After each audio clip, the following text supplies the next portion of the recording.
that is why Sisterhood of the Traveling Pants is pure pornography. Oh, God, I wish I finished college. What's up, everyone? This is Chris here, and welcome to another one of my movie reviews. And tonight, I'm going to be reviewing Deadpool 2.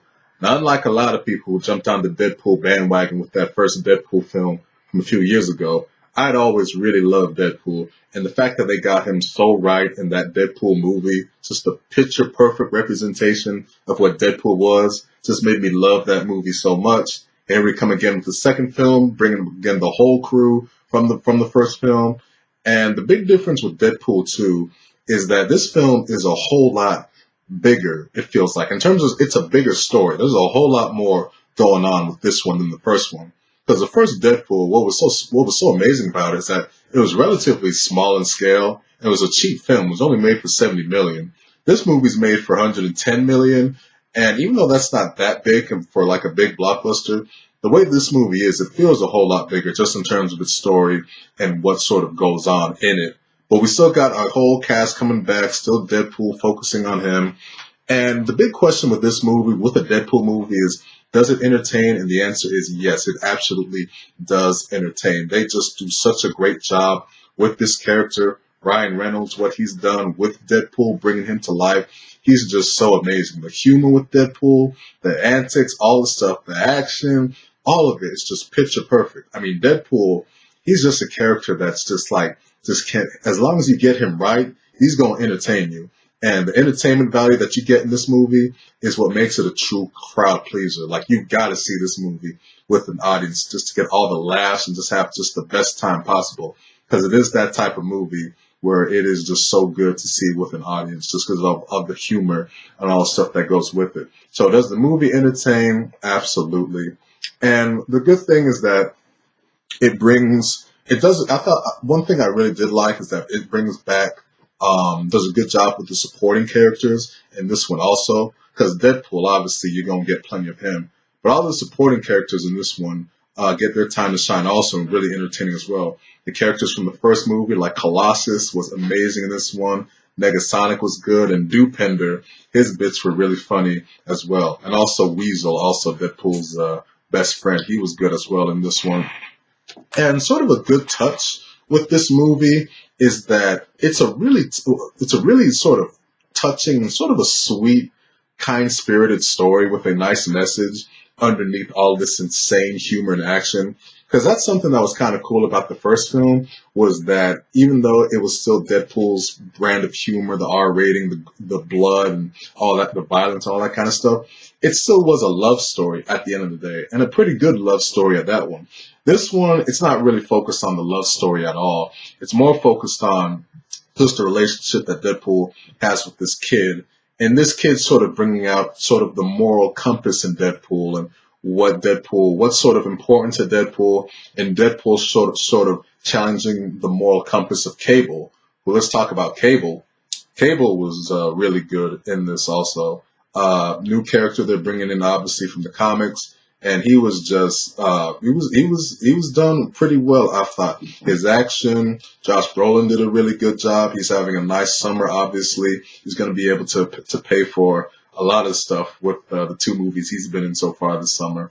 But he was really good also. And the other new character, Domino, she was fun also. She's got a very weird superpower that's kind of like, whoa, but that sort of fits the humor of Deadpool, so that worked good also.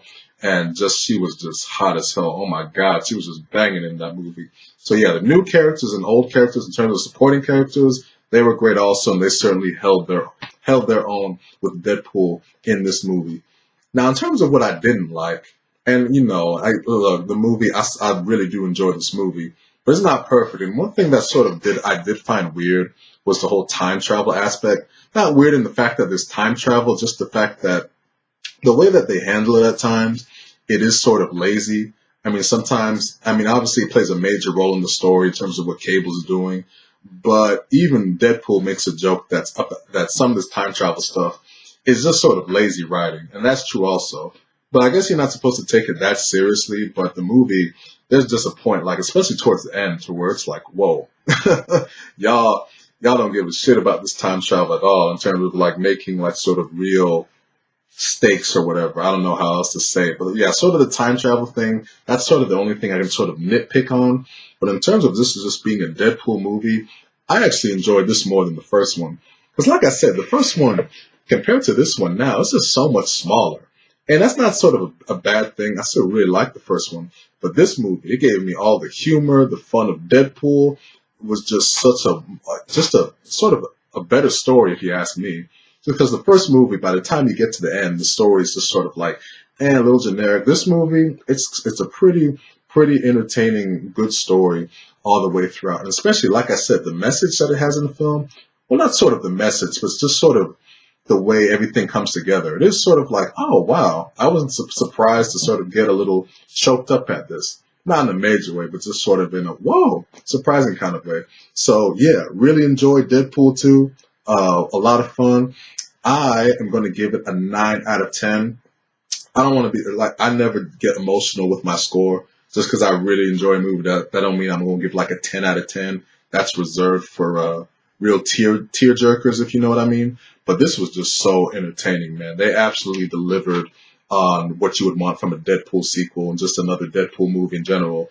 And it's really satisfying just because I was sort of scared for this film, just because sort of a sequel to Deadpool, it's sort of a hard film to follow up. Got to top the humor, the antics, all that stuff. But they certainly did it, man. Deadpool, this is a character that is just so damn fun to watch. And I can't wait to see how they continue this with Deadpool 3. Although, unfortunately, when you see some of the news lately, it doesn't seem like there's going to be a Deadpool 3 anytime soon. But hopefully this movie will be another big hit so they can change their mind on that one. And another thing is that this movie actually requires me to do a spoiler review. Just because there's some stuff that I really did want to talk about that I could not talk about in this review because it is major spoilers.